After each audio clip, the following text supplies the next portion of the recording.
সুমামা ইবনে উসাল রাদিয়াল্লাহু তাআলা আনহু, উনি ইয়ামামার অধিপতি ছিলেন। রাসূল সাল্লাল্লাহু আলাইহি ইসলামকে হত্যা করতে এসেছিলেন গোপনে। কি করতে? হত্যা করতে। কি করতে বলেন সবাই? হত্যা করার জন্য এসেছিলেন। কিন্তু দুর্ভাগ্যক্রমে হত্যা করতে এসে সে ধরা পড়ে গেছে সাহাবীদের হাতে। হত্যা করতে পারে নাই সুমামা ইবনে উসাল। তো সাহাবীরা তাকে ধরে মসজিদে নববীর পিলারের সাথে বেঁধে রাখলো। বেঁধে রাসূল সাল্লাল্লাহু আলাইহি ইসলামকে ডাকলো। তারা বলল যে, ইয়া রাসূলুল্লাহ, দেখেন ইয়ামামা থেকে আসতে সুমামা ইবনে উসাল আপনাকে হত্যা করবার জন্য তাকে আমরা ধরে ফেলেছি। আমরা বেঁধে রেখেছি। তো রাসূল সাল্লাল্লাহু আলাইহি ওয়াসাল্লাম তার কাছে যেয়ে তার খোঁজ খবর নিলেন প্রথম দিন এবং তার সামনে যথারীতি তাওহীদ এবং রিসালার দাওয়াত দিলেন। ফিরে আসলেন। ফিরে এসে সাহাবাদেরকে বললেন, তোমাদের ঘরে ভালো রুটি আছে কার কাছে? রুটির কালেকশন, আটা পিষে রুটি বানাতে পারবে। একজন বলল আমি। বলল যে এটা সুমামাকে দিয়ে আস।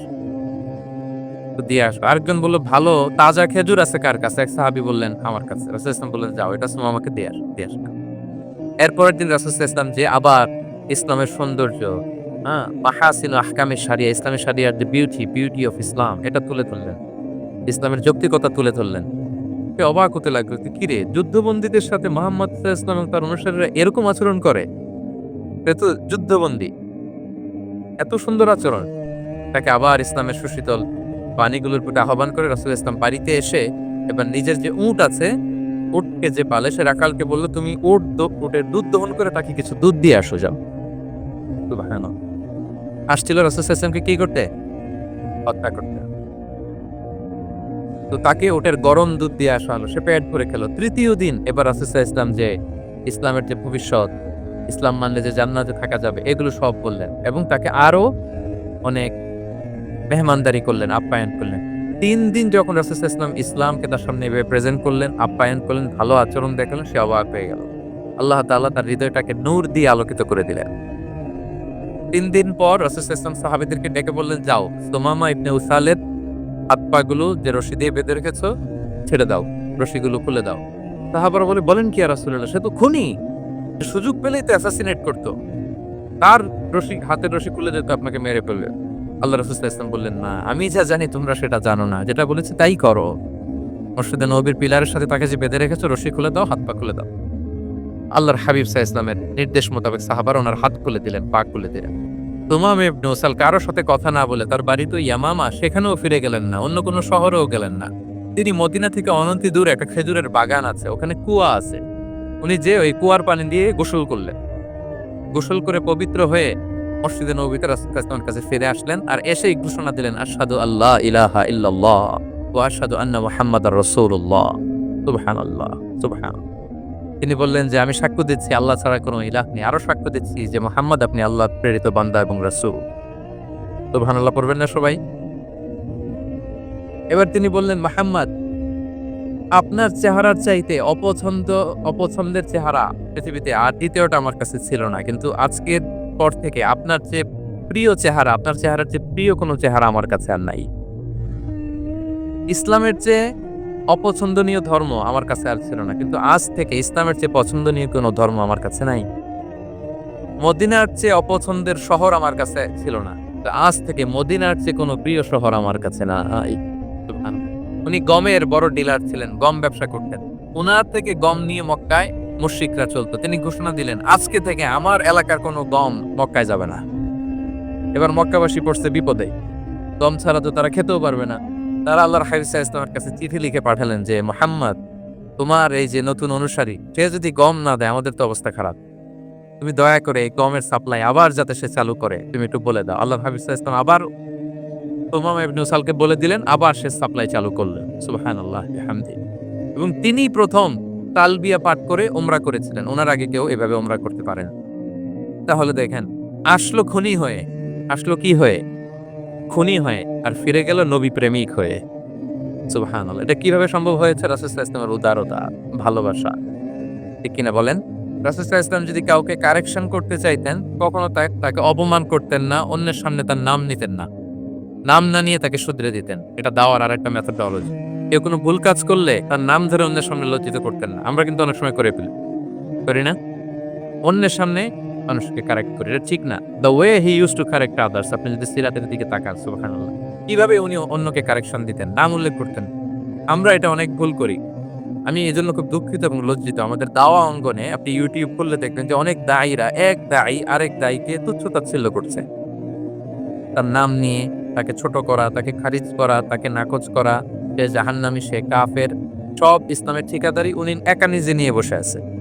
আর বাকি যা আছে সব খারিজ। এইটা রাসূল সাল্লাল্লাহু আলাইহি ওয়াসাল্লামের দাওয়ার সাথে যায় না। বরং কেউ যদি কোনো ভুল কিছু বলে, ভুল করে, আপনি যদি মনে করেন যে না, তার এটা ভুল, আমারটা সঠিক। তো আপনার নিয়ম হচ্ছে আপনি সঠিকটা প্রচার করা। তাহলে কেউ যদি ভুল করে থাকে তারও টনক নড়বে, বাকিরাও সঠিকটা জেনে যাবে। এটা হচ্ছে রাসূল সাল্লাল্লাহু আলাইহি ওয়াসাল্লামের দাওয়া মেথডোলজি। তিনি কখনো কারো নাম ধরে অন্যের সামনে, মানুষের সামনে তাকে লজ্জা দিতেন না, তাকে কারেক্ট করতে যেতেন না। এটা ছিল রাসূল ইসলামের বৈশিষ্ট্য। আসুন আমরা সিরাত থেকে দেখি, হাদিস থেকে দেখি। আল্লাহর হাবিব সাল্লাল্লাহু আলাইহি ওয়াসাল্লাম উনি রাতে দিনে কি কি আমল করতেন, গোপন আমল, এগুলো জানার জন্য ৩ জন সাহাবী রাসূল সাল্লাল্লাহু আলাইহি ওয়াসাল্লামের স্ত্রীদের কাছে গেলেন। যে জিজ্ঞেস করলেন যে আপনারা আমাদেরকে বলুন যে রাসূল সাল্লাল্লাহু আলাইহি ওয়াসাল্লাম রাতে কি আমল করে, দুপুরে কি আমল করে, বিকেলে কি আমল করে। তো আমাদের আম্মা জানেরা রাসূল সাল্লাল্লাহু আলাইহি ওয়াসাল্লামের প্রিয়তমা স্ত্রীরা বললেন যে উনি রাতে এরকম তাহাজ্জুদ, দুপুরবেলা এরকম তেলাওয়াত, এই সময় নফল নামাজ, এই সময় এটা করে। আল্লাহর হাবিব সাল্লাল্লাহু আলাইহি ওয়াসাল্লামের পুরো আমলের ফিরিস্তি যখন শোনানো হলো, কাআন্নাহুম তাকাল্লুহা, তাদের কাছে এটা কম মনে হলো পরিমাণে। তারা ভাবছিল হয়তো আরো বেশি করে। তখন তাদের একজন বলল, আরে আইনা নাহনু মিন রাসূলিল্লাহ, কই রাসূল সাল্লাল্লাহু আলাইহি ওয়াসাল্লাম, কই আমরা। রাসূল সাল্লাল্লাহু আলাইহি ওয়াসাল্লামের ব্যাপারে আল্লাহ বলেছেন, কদ গুফিরা লাহু মা তাকাদ্দামা মিন যামবিহি ওয়া মা তাআখার, রাসূল সাল্লাল্লাহু আলাইহি ওয়াসাল্লামের আগের পরে সব গুনাহ মাফ। আদতে তো ওনার কোনো গুনাহই নাই, তারপরও একটা স্পেশাল স্ট্যাটাস হচ্ছে আপনার আগের পরের সব গুনাহ মাফ। তো তারা বলল, যেই মহান ব্যক্তির, যেই নবীর আগের পরের সব গুনাহ মাফ বলে ঘোষণা দেওয়া হয়েছে, তার সাথে তো আমাদের তুলনা করলে হবে না, আমাদের তো বেশি আমল করতে হবে। রাসূল সাল্লাল্লাহু আলাইহি ওয়াসাল্লাম হয়তো এই জন্য এই স্ট্যান্ডার্ড মেইনটেইন করেন না, এরকম করলে তো আমরা মাফ পাবো না আল্লাহর কাছে। ভালো চিন্তা থেকেই তারা ভাবছেন যে না, আমাদের আমল আসলে কম হয়ে যাচ্ছে, বাড়াইতে হবে। রাসূল সাল্লাল্লাহু আলাইহি ওয়াসাল্লামের কথা ভিন্ন, আমাদের বাড়াইতে হবে। তো কি করতে হবে? একজন বলল, আজকে থেকে আমি সারা রাত নফল নামাজ পড়বো, সারা রাত, ঘুমাবো না। নিয়ত করে ফেলছে আমি সারা রাত নফল নামাজ, এশার পর থেকে যে নফল শুরু হবে ফজর পর্যন্ত, ঘুমটম নাই। আচ্ছা, গেল। আরেকজন বলল, আমি সারা বছর রোজা রাখবো, কালকে থেকে যে রোজা ধরবো আর ভাঙবো না সারা বছর। আরেকজন বলল, আমার কয়েকজন স্ত্রী আছে, আমি আর স্ত্রীদের কাছে যাব না,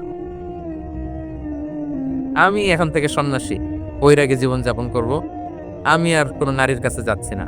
তো এই ঘোষণা যখন তারা দিয়ে ফেলছে, এটা রাসূল সাল্লাল্লাহু আলাইহি ওয়াসাল্লামের কান পর্যন্ত যেয়ে পৌঁছলো। আল্লাহর হাবিব সাল্লাল্লাহু আলাইহি ওয়াসাল্লাম এটা শুনে ফেললেন। শুনে রাসূল সাল্লাল্লাহু আলাইহি ওয়াসাল্লাম এটা অপছন্দ করলেন, কারণ এটা তো রাইট ট্র্যাক না, ওনারা ভুল করতেছে। একটা ভরা মজলিসে রাসূল সাল্লাল্লাহু আলাইহি ওয়াসাল্লাম বললেন, আনতুমুল্লাযীনা কুলতুম কাযা ওয়া কাযা, শুনলাম তোমাদের মধ্যে কে কে নাকি এমন এমন বলছো। সুবহানাল্লাহ। তিনি বলতে পারে, এই আব্দুল্লাহ দাঁড়াও, এই আব্দুর রহমান স্ট্যান্ড আপ, এই দাঁড়াও, তুমি নাকি এটা বলছো, তুমি এটা বললে তো ওনারা লজ্জা পেতেন না? সবার সামনে লজ্জা পেতেন। উনি এটা না করে কাজ হাসিল হয়ে যাচ্ছে, বললেন আনতুমুল্লাযীনা কুলতুম কাযা ওয়া কাযা। অনেক বর্ণনা এরকম পাওয়া যায়, মা বালু আকওয়ামিন ইয়াফআলুনা কাযা ওয়া কাযা, মা বালু আকওয়ামিন ইয়াকুলুনা কাযা ওয়া কাযা। তাদের কি হলো, তারা এমন এমন বলে, তাদের হলোটা কি, তারা এমন এমন বলে। এইভাবে তিনি শুধরে দিতেন। তো বললেন, তোমাদের মধ্যে কেউ কেউ নাকি এটা বলে, এই ওই ৩ জনের তো টনক নড়ে গেছে, আর বাকিরা শুনতেছে। তখন রাসূল সাল্লাল্লাহু আলাইহি ওয়াসাল্লাম বললেন, না, এটা ঠিক নয়। আমি তোমাদের মধ্যে থেকে সবচেয়ে বেশি মুত্তাকি, সবচেয়ে বেশি বুজুর্গ। ওয়াল্লাহি ইন্নী লা আখশাকুম লিল্লাহি ওয়া আতকাকুম লাহু, আমি তোমাদের মধ্যে থেকে আল্লাহকে সবচেয়ে বেশি ভয় পাই। বলেন তো, রাসূল সাল্লাল্লাহু আলাইহি ওয়াসাল্লামের চেয়ে বেশি আল্লাহকে ভয় পাওয়া কারো পক্ষে সম্ভব? আল্লাহর হাবিব সাল্লাল্লাহু আলাইহি ওয়াসাল্লামের চেয়ে বেশি মুত্তাকি হওয়া কারো পক্ষে সম্ভব? আমার নবীর চাইতে শ্রেষ্ঠ হওয়া সম্ভব? তার যে স্ট্যান্ডার্ড ইবাদতের, এটারে ছাড়া যাওয়া সম্ভব? সম্ভব। তো তিনি বললেন যে আমি রাত্রিবেলা ঘুমাই, আসার পরে আবার শেষ রাতে তাহাজ্জুদও করি, ঘুমও আছে, নামাজও আছে, ব্যালেন্স। আমি সোম বৃহস্পতিতে রোজা রাখি, সপ্তাহের বাকি দিনগুলোতে খাই। আবার আমার অনেক 9 জন স্ত্রী তো একটা টাইমে ছিল, আমি স্ত্রীদের সাথে মেলামেশাও করি। তো আমি এগুলো সব ঠিক রেখে আল্লাহর সবচেয়ে প্রিয় মুত্তাকি হইতে সমস্যা হলো না। তোমাদের এত সমস্যা কোথায়? তোমাদের সমস্যা কোথায়? আমার চেয়ে শ্রেষ্ঠ যদি কেউ কিছু করতে চাও, এটা হবে না, আমি হচ্ছে স্ট্যান্ডার্ড। সুবহানাল্লাহ। দেখেন, এইভাবে যখন বললেন, ঠিক করে দিলেন যে তোমরা কে জানি এরকম নিয়ত করছো, এটা ভুল করেছো, বরং শুদ্ধ হবে এটা। ওই ৩ জনের টনক নড়ে গেছে, তারা শুধরে নিয়েছেন, আর বাকিরা সঠিক মেসেজটা, সঠিক নির্দেশনাটা জেনে গেল। তাহলে ওনাদেরকে কারেকশন করা হয়ে গেছে না অলরেডি? বলেন তো, ওনারা যে ভুল করছে কারেকশন হয়েছে কিনা? কিন্তু তাদেরকে অপমান করা হয়েছে। এই ভুলটা আমরা অনেক সময় করি। অন্যের সামনে কখনো নিজের ছেলেকে, নিজের স্ত্রীকে, বন্ধুকে বা যাকে হঠাৎ হাসির রোল করলো কেন এখানে? কিছু কমন পড়ে গেছে নাকি কথা নিজের জীবনের সাথে? অন্যের সামনে এইভাবে আমরা যেন কারেক্ট না করি। কাউকে সংশোধন করতে চাইলে আল্লাহর হাবিব সাল্লাল্লাহু আলাইহি সাল্লামের দেখানো পথেই যেন আমরা সংশোধন করি। এটা হচ্ছে এই হাদিসের ১ নাম্বার শিক্ষা। আরেকটা শিক্ষা হচ্ছে ব্যালেন্স লাইফস্টাইল। ব্যালেন্স অ্যাপ্রোচ আমরা জানলাম। অনেকে মনে করে, আমার পরিচিত কয়েকজন লোক আছে, আমি বলছি তারা থামাইছে কিনা জানি না। আমার কাছে এসে শোনাইতেছে, হুজুর আমি সারা বছর রোজা রাখি। আমি বলছি আপনারা বলছে কি সারা বছর রোজা রাখতে? সারা বছর তো রোজা রাখা নিষেধ। এটাকে সওমে বিসাল বলে, এটা নিষেধ। বরং সবচেয়ে বেশি যদি কেউ রাখতে চায়, রাসূল সাল্লাল্লাহু আলাইহি ওয়াসাল্লাম বলছে তাহলে সওমুল্লাহি দাউদ, সিয়ামু দাউদ, দাউদ আলাইহিস সালামের রোজা। এর চেয়ে বেশি না। একদিন রাখবা, আরেকদিন ভাঙবা। একদিন রাখবা, আজকে রোজা রাখলে কালকে খাবেন, কালকে রাখবেন, এরপরের দিন রাখবেন, এরপরের দিন ভাঙবেন। এর চেয়ে বেশি রাখা যায় না। লাগাতার রোজা রাখা নিষেধ।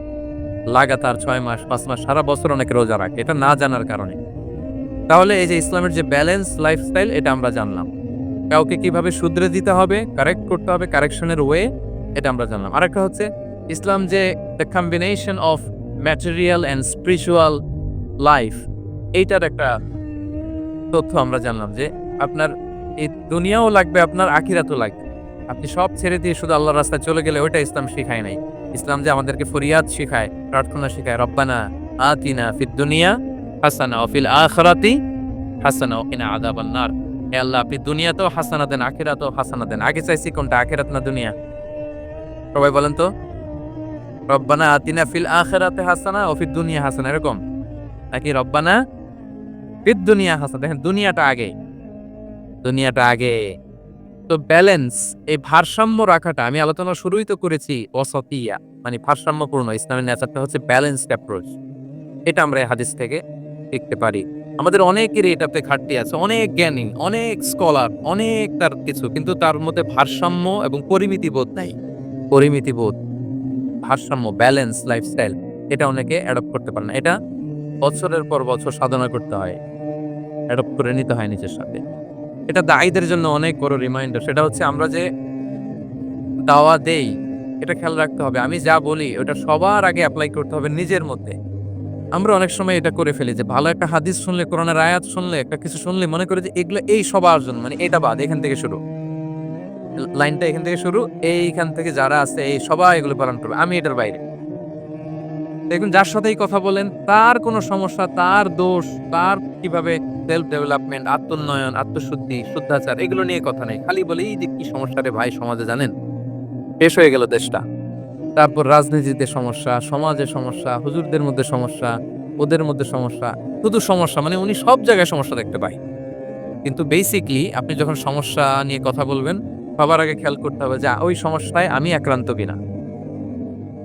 আমরা কেন যেন অন্যকে কাঠগড়ায় দাঁড় করাতে বেশি পছন্দ করি, কিন্তু নিয়ম হচ্ছে নিজেকে বারবার কাঠগড়ায় দাঁড় করানো, যে আমি ঠিক করতেছি কিনা, আসলে আমার মধ্যে শুদ্ধাচার আছে কিনা, আমার লেনদেন ঠিক আছে কিনা, আমি আমার মধ্যে সততা আছে কিনা, do I live a decent life, আমি যা বলি আমি তা করি কিনা। এটা অনেক সময় আমরা ভুলে যাই। আমরা যা বলি সেটার জন্য আগে আমরা নিজে আমল করতে পারি। আল্লাহ তৌফিক দান করুক। আল্লাহ তাআলা বলছেন, ইয়া আইয়ুহাল্লাযীনা আমানু লিমা তাকুলুনা মা লা তাফআলুন। কেন তুমি সেটা বলো যেটা তুমি করো না? কেন সেটা বলো? তো আমরা যদি দাওয়া কাজ করতে চাই, আমি যে দাওয়াটা দিব বা নাসিহাত দিব বা বার্তাটা রাখবো, সবার আগে যেন এটা নিজের দিকে, ওই তীর যেন নিজের দিকে থাকে, যে না এটা আগে তোমার জন্য, আগে তুমি পালন করো, পাশাপাশি এটা সবার, এটা যেন আমরা করি। আল্লাহর হাবিব সাল্লাল্লাহু আলাইহি ওয়াসাল্লামের জীবনে যদি আমরা দেখি তাহলে দেখবো উনি যা বলতেন ওটা নিজে আগে বেশি করতেন। আল্লাহু আকবার।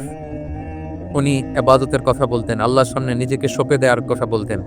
আর নিজেকে কিভাবে সঁপে দিতেন দেখেন, তিনি যখন দোয়া করতেন নিজেকে ছোট করতে করতে তিনি আল্লাহরে বলতেন, আল্লাহুম্মা ইন্নী আবদুক ওয়া ইবনু আবদিক ওয়া ইবনু আমাতিক নাসিয়াতি বিয়াদিক। হে আল্লাহ, আমি আপনার দাস। আল্লাহ, আমি দাসের ঘরের দাস, দাসীর ঘরের দাস। মানে আমার পিতা আব্দুল্লাহ আপনার দাস, আমার মা আমিনা আপনার দাসী, তো আমরা সবাই আপনার গোলামের ঘরের গোলাম। এর চেয়ে তুচ্ছ, ছোট, নগণ্য করে কি আর আল্লাহর সামনে নিজেকে পেশ করা যায় বলেন? এরপর তিনি বলতেন, নাসিয়াতি বিয়াদিক। আল্লাহ, আমার মাথার চুলের ঝুঁটি আপনার হাতের মুঠোয়। মাথার চুলের ঝুঁটি হাতের মুঠোয় মানে কি? আপনি ডানে টান দিলে আমি ডানে যেতে বাধ্য, আপনি বাঁয়ে টান দিলে মানে আমার আর কিছু নেই, আল্লাহ সব সঁপে দিলাম আপনার কাছে। কিভাবে নিজেকে তিনি সঁপে দিতেন? তাহাজ্জুদের সালাতে যখন রাতে দাঁড়াতেন, আম্মা জান আয়েশা রাদিয়াল্লাহু তাআলা আনহা বলেন, দাঁড়িয়ে থাকতে থাকতে পা দুইটা ফুলে যেত এরকম, হাত্তা তাতাফাত্তারা কদামা। খুব কষ্ট হতো আল্লাহ রাসূল সাল্লাল্লাহু আলাইহি ওয়াসাল্লামের। আম্মা জান আয়েশা বলতেন, ইয়া রাসূলুল্লাহ ক্বাদ গুফিরা লাকা মা তাকাদ্দামা মিন যামবিকা ওয়া মা তাআখার। আল্লাহ তো বলেছেন আপনার সব গুনাহ মাফ। গুনাই তো নাই, তাও ঘোষণা সব গুনাহ মাফ। এত কষ্ট নিজের দেহের উপর নিজে কেন দেন? আল্লাহর হাবিব সাল্লাল্লাহু আলাইহি ওয়াসাল্লাম বলতেন, আফালা উহিব্বু আন আকুনা আবদান শাকুরা। আয়েশা, এটা ঠিক আল্লাহ আমাকে মর্যাদা দিয়েছেন, কিন্তু আমি কি শুকরগুজার বান্দা হতে চাইবো না? আল্লাহর নেয়ামতে যে আমি ভেসে বেড়াই, আল্লাহর নেয়ামতে যে আমি বেঁচে আছি, আল্লাহর অনুগ্রহের কারণে যে আমার এত সম্মান, সে আল্লাহর প্রতি আমি কি নিজেকে পেশ করব না? আফালা উহিব্বু আন আকুনা আবদান আমি কি শুকরগুজার হব না? আমার রোলটা তো আমাকে প্লে করতে হবে। আমাকে তো উজাড় করে আমার রবের সামনে আমাকে উপস্থাপন করতে হবে। দেখেন, শুধু বলতেন না, করে দেখাতেন। রাতের সালাতে যখন কিয়ামুল লাইল করতেন, কাঁদতে কাঁদতে দাড়ি ভিজে যেত। কাঁদতে কাঁদতে হাত্তা বাল্লাল আরদা হাত্তা বাল্লা লিহিয়াতাহু হাত্তা বাল্লা হাজরাহু। কাঁদতে কাঁদতে জুব্বা ভিজে যেত। সিজদায় পড়ে যখন থাকতেন, কাঁদতে কাঁদতে জমিন ভিজিয়ে ফেলতেন আল্লাহর হাবিব সাল্লাল্লাহু আলাইহি ওয়াসাল্লাম। এটা দায়ীদের জন্য অনেক বড় রিমাইন্ডার। সেটা হচ্ছে আমরা যে দাওয়া দেই, এটা খেয়াল রাখতে হবে। আমি যা বলি ওটা সবার আগে এপ্লাই করতে হবে নিজের মধ্যে। আমরা অনেক সময় এটা করে ফেলি যে ভালো একটা হাদিস শুনলে, কোরআনের আয়াত শুনলে, একটা কিছু শুনলে মনে করি যে এগুলা এই সবার জন্য, মানে এটা বাদ, এখান থেকে শুরু, লাইনটা এখান থেকে শুরু, এইখান থেকে যারা আছে এই সবাই এগুলো পালন করবে, আমি এটার বাইরে। দেখুন, যার সাথেই কথা বলেন তার কোনো সমস্যা, তার দোষ, তার কিভাবে সেলফ ডেভেলপমেন্ট, আত্মোন্নয়ন, আত্মশুদ্ধি, শুদ্ধাচার, এগুলো নিয়ে কথা নেই। খালি বলে এই যে কি সমস্যা রে ভাই সমাজে, জানেন শেষ হয়ে গেল দেশটা। তারপর রাজনীতিতে সমস্যা, সমাজে সমস্যা, হুজুরদের মধ্যে সমস্যা, ওদের মধ্যে সমস্যা, শুধু সমস্যা, মানে উনি সব জায়গায় সমস্যা দেখতে পায়। কিন্তু বেসিকলি আপনি যখন সমস্যা নিয়ে কথা বলবেন, সবার আগে খেয়াল করতে হবে যে ওই সমস্যায় আমি আক্রান্ত কিনা। আমরা কেন যেন অন্যকে কাট করায় দাঁড় করাতে বেশি পছন্দ করি, কিন্তু নিয়ম হচ্ছে নিজেকে বারবার কাট করায় দাঁড় করানো, যে আমি ঠিক করতেছি কিনা, আসলে আমার মধ্যে শুদ্ধাচার আছে কিনা, আমার লেনদেন ঠিক আছে কিনা, আমি আমার মধ্যে সততা আছে কিনা, do I live a decent life, আমি যা বলি আমি তা করি কিনা। এটা অনেক সময় আমরা ভুলে যাই। আমরা যা বলি সেটার জন্য আগে আমরা নিজে আমল করতে পারি। আল্লাহ তৌফিক দান করুক। আল্লাহ তাআলা বলছেন, ইয়া আইয়ুহাল্লাযীনা আমানু লিমা তাকুলুনা মা লা তাফআলুন। কেন তুমি সেটা বলো যেটা তুমি করো না? কেন সেটা বলো? তো আমরা যদি দাওয়া কাজ করতে চাই, আমি যে দাওয়াটা দিব বা নসিহত দিব বা বার্তাটা রাখবো, সবার আগে যেন এটা নিজের দিকে, ওই তীর যেন নিজের দিকে থাকে, যে না এটা আগে তোমার জন্য, আগে তুমি পালন করো, পাশাপাশি এটা সবার, এটা যেন আমরা করি। আল্লাহর হাবিব সাল্লাল্লাহু আলাইহি ওয়াসাল্লামের জীবনে যদি আমরা দেখি তাহলে দেখবো উনি যা বলতেন ওটা নিজে আগে বেশি করতেন। আল্লাহু আকবার। উনি ইবাদতের কথা বলতেন, আল্লাহর সামনে নিজেকে সঁপে দেওয়ার কথা বলতেন। আর নিজেকে কিভাবে সঁপে দিতেন দেখেন, তিনি যখন দোয়া করতেন নিজেকে ছোট করতে করতে তিনি আল্লাহরে বলতেন, আল্লাহুম্মা ইন্নী আবদুক ওয়া ইবনু আবদিক ওয়া ইবনু আমাতিক নাসিয়াতি বিয়াদিক। হে আল্লাহ, আমি আপনার দাস।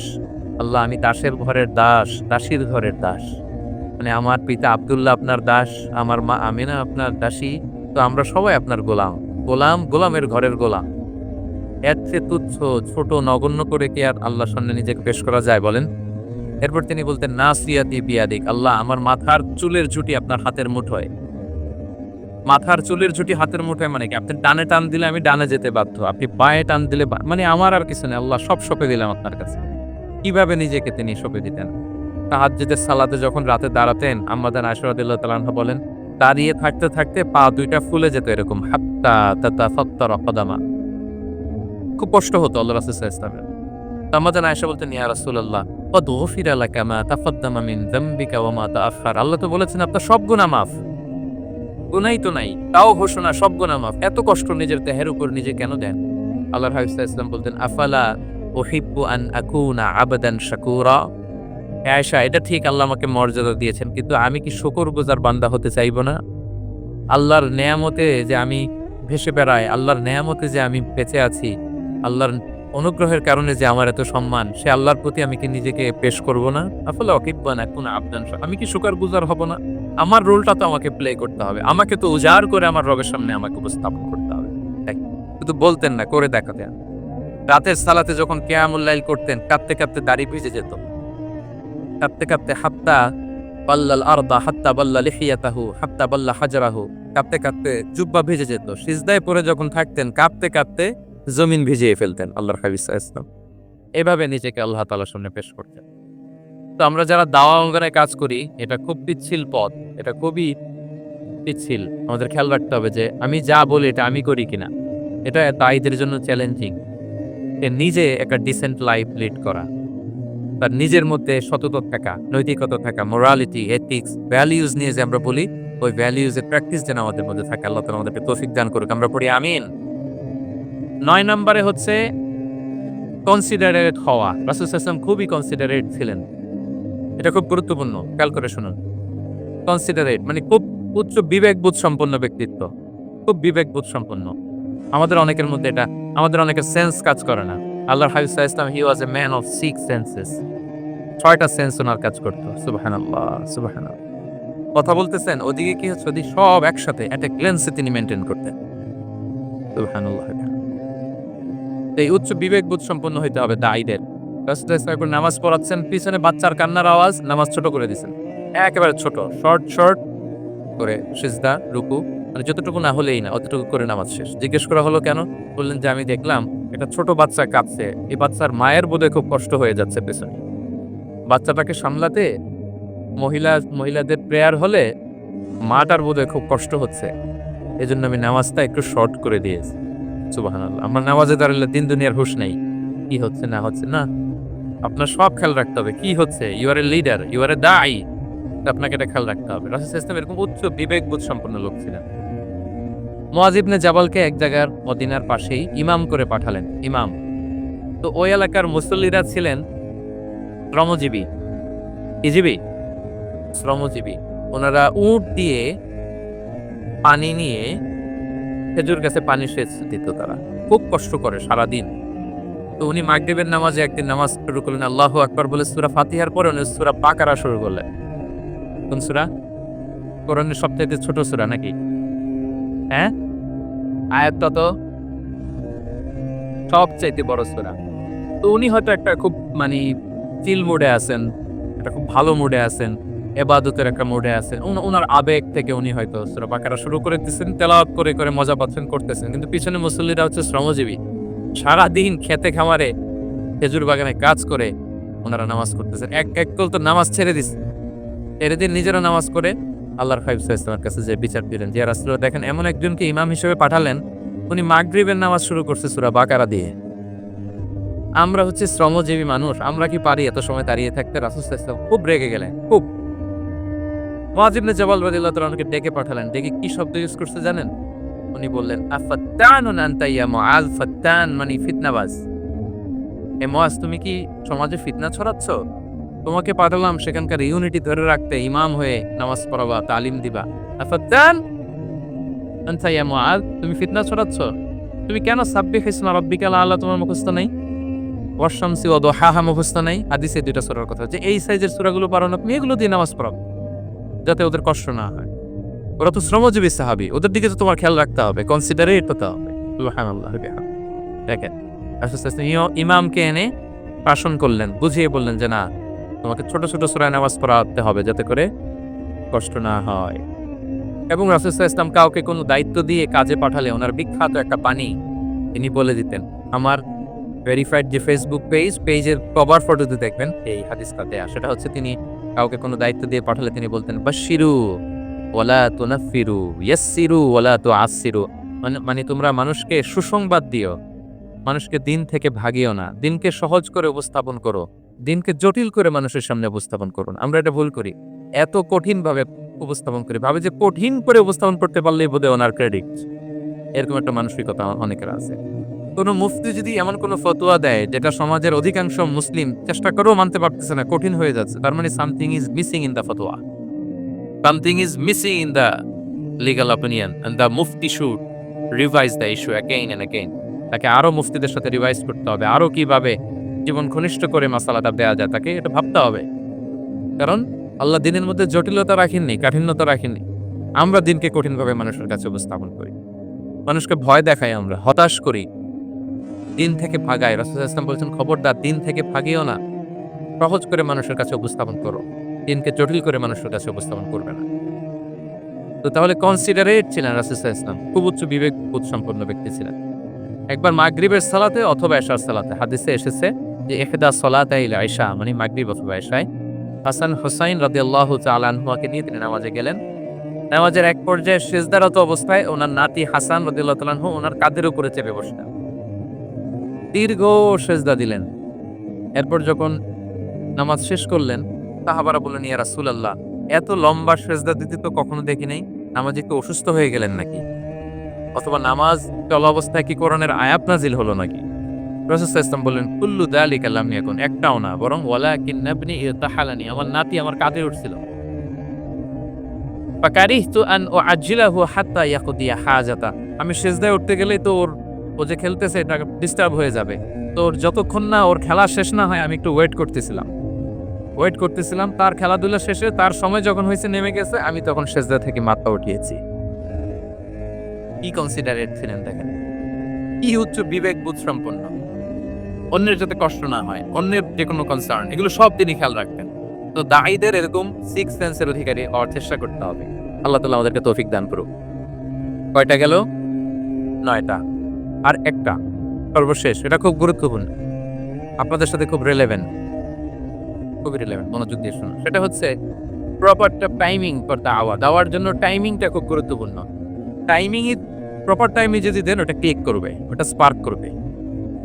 আর যদি সময় মতো না হয়, ওটা কাজ করবে না।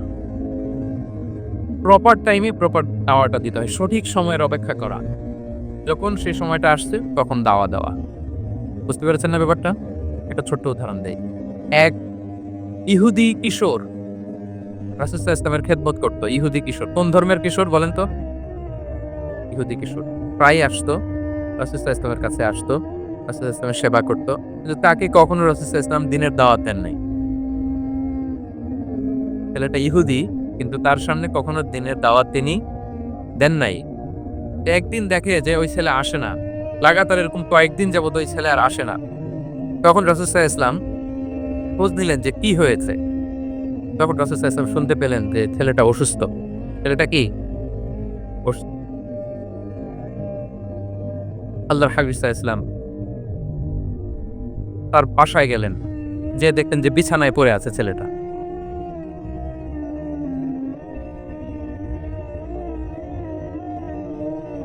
আল্লাহর হাবিব সাল্লাল্লাহু আলাইহি ওয়াসাল্লাম গেলেন, যে দেখলেন যে ইহুদি ছেলেটা বিছানায় পড়ে কাতরাচ্ছে, পাশে ছেলেটার বাবা।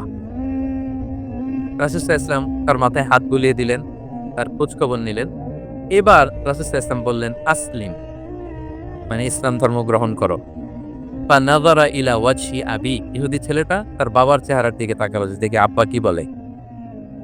বাবা যেহেতু দাঁড়ায় আছে, ফানাযারা ইলা ওয়াজহি আবি, বাবার চেহারার দিকে মুমূর্ষু ছেলেটা বাবার চেহারার দিকে তাকালো। তো বাবা বলল, আতি আবুল কাসিম, মানে আবুল কাসিম যা বলে তাই শোনো। রাসূল সাল্লাল্লাহু আলাইহি ওয়াসাল্লামের বড় ছেলের নাম ছিল কাসিম, বলে ওনাকে আবুল কাসিম বলে মদিনাতে ডাকা হতো। আমাদেরও তো বড় ছেলে বা বড় মেয়ের নাম ধরে ডাকে না? ধরেন যে আপনার বড় ছেলের নাম আব্দুল্লাহ, তা আপনারা বলে আব্দুল্লাহর বাবা। রাসূল সাল্লাল্লাহু আলাইহি ওয়াসাল্লামকে মদিনায় বলা হতো কাসিমের বাবা। তো ছেলেটা যখন বাবার চেহারার দিকে তাকালো, বাবা বলল, আতি আবুল কাসিম, তুমি আবুল কাসিমের অনুসরণ করো, যা বলে তাই শোনো। ছেলেটা তখন পড়তে আরম্ভ করলো, আশহাদু আল্লা ইলাহা ইল্লাল্লাহ ওয়া আশহাদু আন্না মুহাম্মাদুর রাসূলুল্লাহ, মানে মুসলিম হয়ে গেল। রাসূল সাল্লাল্লাহু আলাইহি ওয়াসাল্লাম ইহুদিদের ঘর থেকে বের হয়ে আসতেন আর বললেন, আলহামদুলিল্লাহিল্লাযী আনকাযাহু মিনান নার, বুখারীর বর্ণনা। প্রশংসা সেই আল্লাহর, যে আল্লাহ এই ছেলেটিকে জাহান্নাম থেকে মুক্তি দিয়ে জান্নাতি বানিয়ে নিল। দেখেন, রাসূল সাল্লাল্লাহু আলাইহি ওয়াসাল্লাম একটা প্রপার টাইমিং এর অপেক্ষা করতেছিলেন। এতদিন রাসূল সাল্লাল্লাহু আলাইহি ওয়াসাল্লামের ঘরে যে ইহুদি কিশোর খেদমত করে, কাজ করে দিয়ে আসে, একদিনও দাওয়াত দেন। রাসূল সাল্লাল্লাহু আলাইহি ওয়াসাল্লাম একটা ভালো সময় খুঁজতেছিলেন। শুরুতেই যদি দাওয়াত দেয়, ওই ছেলে আশাই বন্ধ করবে, পাপে খাইছে, আমার ধর্মান্তরিত করতে চায়। ঠিক কিনা বলেন? যে আমার একটা ফেইথ আছে, সে তো আমার ফেইথ কেড়ে নিতে চায়, বা তার বাবাও ভয় পাবে।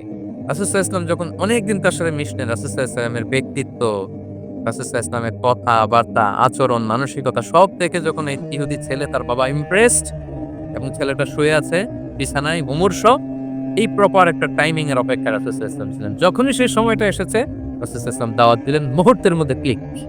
আল্লাহু আকবার। এই প্রপার টাইমিং এর অপেক্ষা আমাদেরকে করতে হবে।